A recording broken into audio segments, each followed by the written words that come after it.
Hi there, Malcolm here with my 320th Booktube video, and today I'm bringing you a review for Chew Bad Apples. This is volume 7 of this amazing series, following the adventures of Frank Chew, who is a cyberpathic detective for the FDA, who has the ability to eat something and know its history. Pretty handy if it's a murder victim and he knows who killed them. And this one, Tony is dealing with some major trauma as a result of what happened in the last couple of books. Major League and Space Cakes, something that happened to him and then something that happened to somebody he knows. I won't give away more than that because of spoilers, but he's on a warpath now. And he's reinstated to the FDA and the cases start coming in again. So the first case features a whole bunch of people suddenly spontaneously combusting and how a slimming drinks company is responsible. We also learn about the weird cult, the Immaculate Ova, who sees chicken as pretty much divine. Now, chicken has been a controlled substance due to a pretty nasty version of bird flu that caused mass death. However, these guys will gun you down if you eat chicken. So they're getting more militant and largely take part in the second adventure. But they also find out a bit more about his cyborg partner and his increasingly awkward, bizarre living arrangements. He said to do certain things in the past for reasons, and it's all kind of backfiring massively for him to hilarious and disturbing results, as well as his involvement with some other interesting characters and certain revelations come to pass. Again, really hilarious. Can't share any of it because of spoilers. Tony Chew is then put on assignment with the Navy to go and extract a guy who is able to eat stuff and become really strong.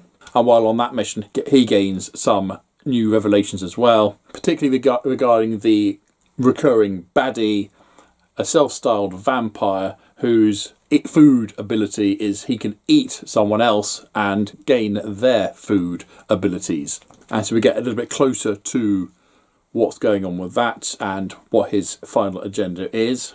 I'm going to finish off with a cliffhanger regarding his late wife. And I literally read that last panel and you're like, you can't end it like that. I was really good only picking up one volume the other day, but I really wish I picked up the next one as well because I want to know what happens next. The artwork is just plain bonkers, which kind of works because the strange cartoony vibe you get really does offset some of the grim and disgusting things that happens in these books. Yeah, I really enjoyed this one. And so far the format of the storyline has been, I think the first 4 have been a series of cases that Tony has to go on and solve with a bit of an overarching storyline going on. The 5th one takes a slight change in pace because Tony's kidnapped. And then the 6th one follows his sister, Tony, as she goes on various cases using her food ability. But it was a bit of a switch up, and so by book 7 we have come back to the sort of standard X-Files style format, but with the many threads and strands of the series that are still going, all intertwining, and we're beginning to see things coming together, and eventually, sadly, we're going to come to a conclusion. What a series it's been so far, and a great start to the second half. Booktastic. So have you read Chew? Or if you have, what's your favourite food ability that you've come across? I must confess, I do like Chew's girlfriend's one, who, as a food critic, when she writes about food, if you read it, you taste the food that she's writing about. Which is great if she's positive, but if it's disgusting food, then you end up throwing up, which is amazing. I highly recommend the series, if you've got the stomach for it. There you go, I hope you enjoyed that.